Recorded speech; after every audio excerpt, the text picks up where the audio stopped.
Uşunca toygo kendine teşekkür ederim. Arkadaşlar, assalamu alaikum. Ceğene bulmayın, ceğene tas bulmayın. Ama ben bilgen söz. Ceğene tas bulmakın he. Ceğene mayı olsun.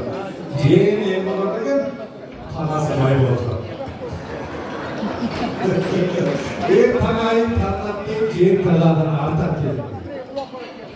Ve sulunun korku gözünde, jigitli korku sözünde, mayının korku tosta olsa, geçeni korku tosta değil, onun için bol buldurulan, iman tutup, dastanının tolduran, Tanrı'nın kırgızının peyli, taşan olsun, çakşımızdan olsun, Allah'ım.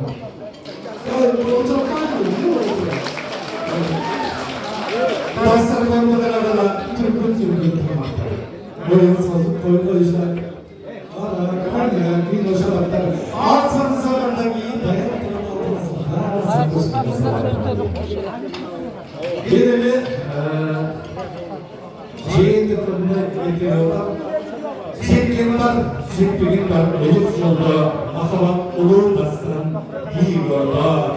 Canlıdan koyarlaştı, niye bilir, hoş koşku, tipi coşku, tipi olabilir. Vakit kalay Müslümanlar.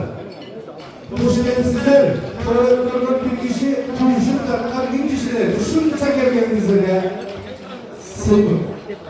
Bakma. Çok bakma. Cenab-ı Teşekkürler, kendinize. Düşün mecliyeti kayıt zamanlar bir bölümde olur. Atmayacağım.